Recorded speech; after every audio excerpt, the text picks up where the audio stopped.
Subscribe कीजिए दोस्तों हमारे चैनल को। नोटिफिकेशन पाने के लिए बेल आइकन को प्रेस कीजिए। नमस्कार प्यारे बच्चों, ऑनलाइन क्लासेज में आपका स्वागत है। आज हम कक्षा 8 का जो टॉपिक है पहला संसाधन। आज हम संसाधन के बारे में अध्ययन करेंगे। संसाधन कहते किसे हैं, क्या होता है, इसके बारे में अपन अध्ययन करेंगे।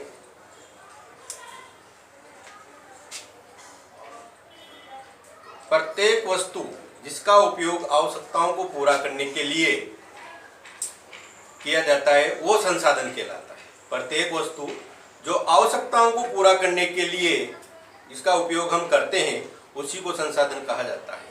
संसाधन कितने प्रकार का होता है, कितने का नहीं होता है, कौन सा होता है, उसके बारे में अपन अध्ययन करेंगे। आपने देखा होगा, निरीक्षण किया होगा, विविध प्रकार के सक्षम होंगे।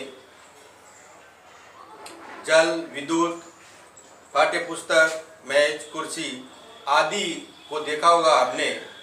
प्रत्येक वस्तु संसाधन के रूप में उपयोग की जाती है। एक डेफिनेशन और दी है संसाधन के लिए, वे साधन जो मानव के लिए उपयोगी है वही संसाधन बन जाता है। देखो, संसाधन का अर्थ और महत्व क्या होता है।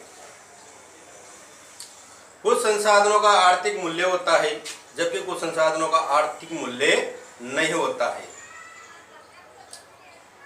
अब देखिए संसाधनों के प्रकार। संसाधन के प्रकार, संसाधन कितने प्रकार के होते हैं। संसाधन दो प्रकार के होते हैं। कितने प्रकार के होते हैं बच्चों? दो प्रकार के। एक होता है प्राकृतिक संसाधन।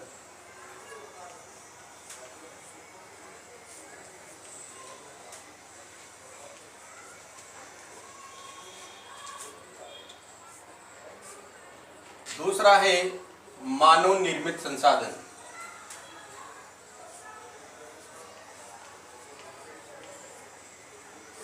ये दो प्रकार के संसाधन होते हैं। एक तो है प्राकृतिक संसाधन जो प्रकृति से अपन को प्रदत्त है, जो एक उपहार है प्रकृति का अपने लिए।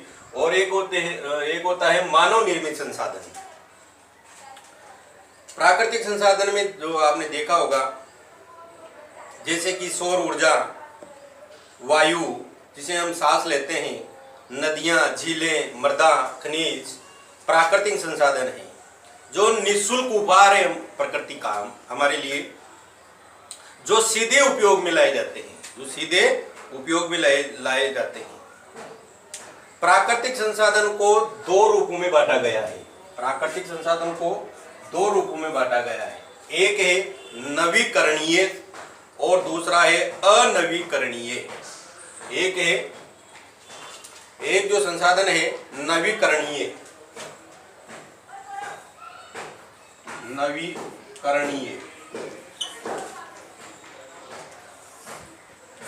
दूसरा है अनवीकरणीय।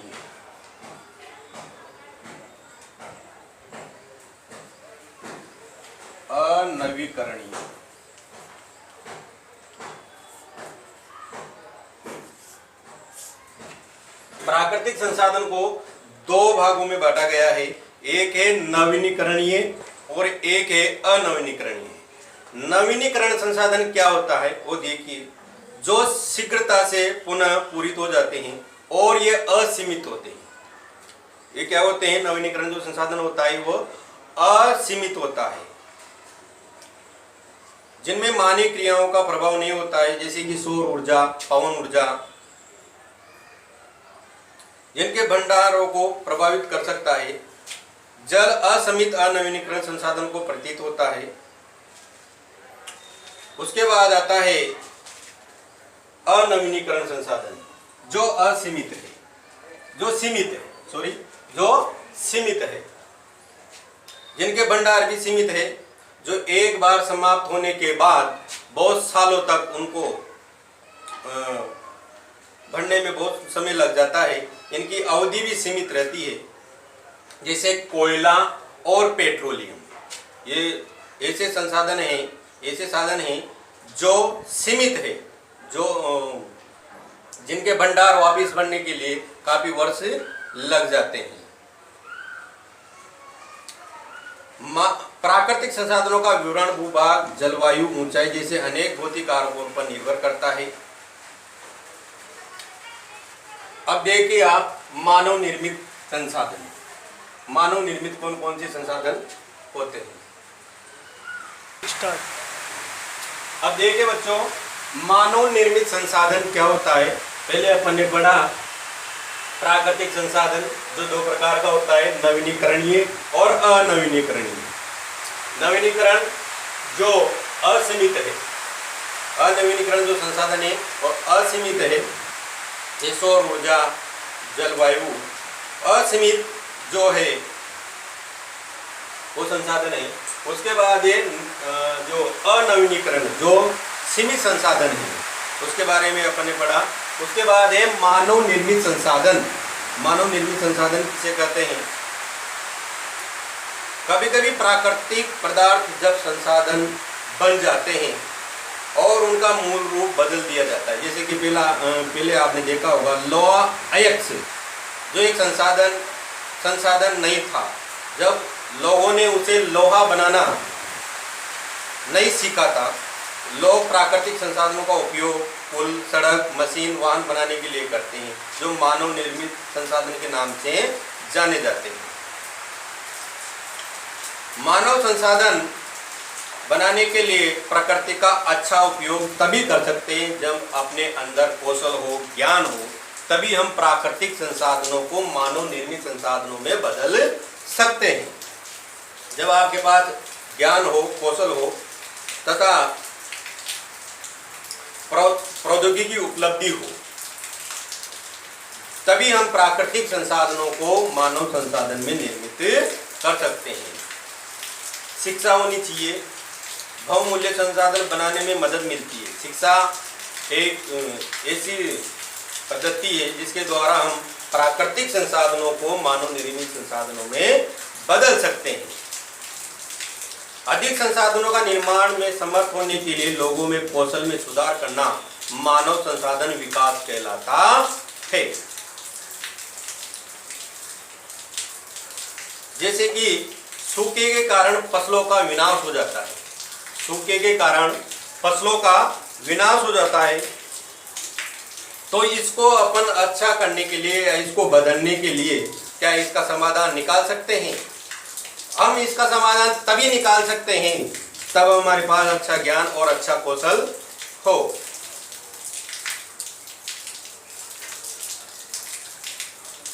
उसके बाद आता है संसाधन का संरक्षण। अपन जो ये संसाधन पढ़े अपन ने, इनका संरक्षण कैसे करें, इसको बचाए कैसे, जो हमारे पास प्रकृति द्वारा ही मानव द्वारा निर्मित है, इन संसाधनों को अपन बचाए कैसे, इनका उपयोग सही ढंग से कैसे करें, कैसे नहीं करें, इसके बारे में अपन आगे अध्ययन करेंगे। संसाधनों का सतर्कता पूर्वक अच्छे ढंग से उपयोग करना ही संसाधनों का संरक्षण कहलाता है। अच्छे ढंग से उपयोग करना या उनके नवीनीकरण के लिए समय देना, यही संसाधनों का संरक्षण कहलाता है। संसाधनों का उपयोग करने के लिए आवश्यकता, भविष्य के लिए उनके संरक्षण में संतुलन बनाए रखना सतत पोषणीय विकास कहलाता है। क्या कहलाता है वो बच्चों? सतत पोषणीय विकास कहलाता है। संरक्षण में संतुलन बनाए रखना, जो अपन उपयोग करते हैं, जो उनको बचाने के लिए जो भी पद्धति अपन अपनाते हैं, उस तरीके को सतत पोषणीय विकास कहते हैं। सतत पोषणीय विकास के कुछ सिद्धांत हैं।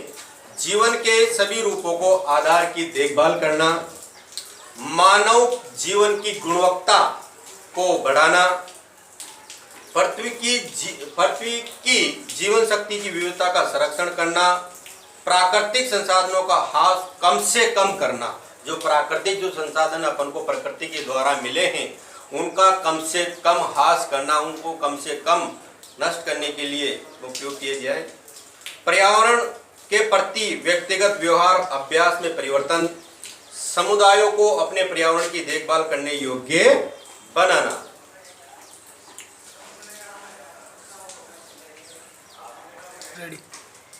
देखो बच्चों, अपन एक शब्द आया है इसमें, सतत पोषणीय विकास। संसाधनों का सावधानी पूर्वक उपयोग ताकि न केवल वर्तमान पीढ़ी अपितु भावी पीढ़ियों की भी आवश्यकताओं की पूरी होती रहे। उनकी जो आवश्यकताएं हैं भावी पीढ़ियों की, और जो आने वाली जो पीढ़ियां हैं उनकी भी आवश्यकताओं की पूर्ति होती रहे और सतत विकास चलता रहे आगे। संसाधनों की जो संरक्षण में जो देखा गया है, संसाधनों का उपयोग करने के लिए आवश्यकता ध्यान में रखते हुए भविष्य के लिए भी उनके संरक्षण में संतुलन बनाए रखना है। अपन को संसाधनों के अंदर उनका सही ढंग से उपयोग करना है, उनको बचा के रखना है, क्योंकि अब प्रकृति के रूप से प्रकृति पद्धत जो संसाधन मिले अपन को, कुछ संसाधन सीमित है और कुछ संसाधन असीमित है। उन संसाधनों को भी अपन को बचा के चलना है। और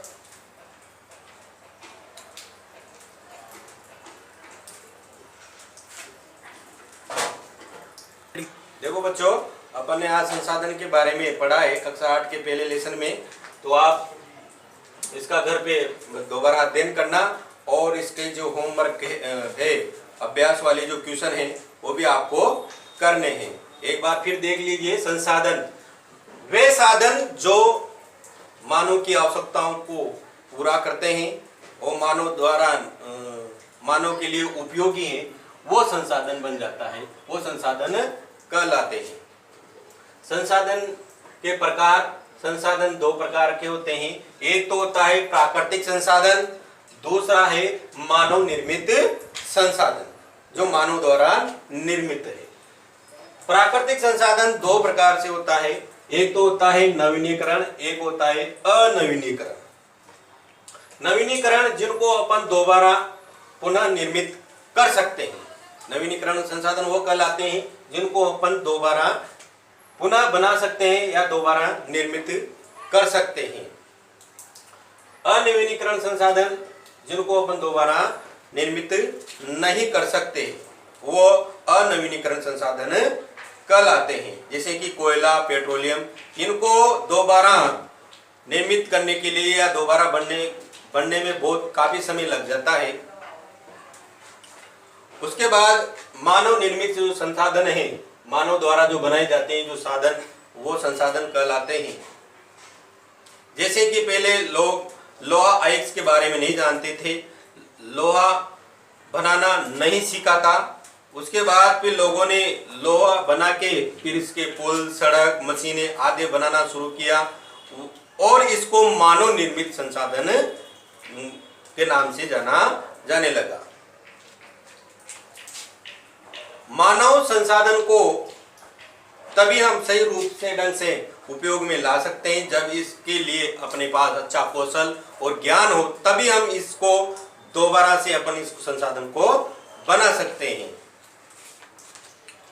उसके बाद अपन ने पढ़ा था संसाधन का संरक्षण। संसाधन का संरक्षण कैसे करें, कैसे नहीं करें, मानव जो संसाधन है या प्राकृतिक जो संसाधन है इनका संरक्षण कैसे करें, इनको बचाए कैसे, इसके बारे में अपन ने अध्ययन किया था। इसके बाद ये लेसन समाप्त है और इसका जो होमवर्क है आप घर पे कर लीजिएगा, अभ्यास वाले क्वेश्चन वगैरह रही।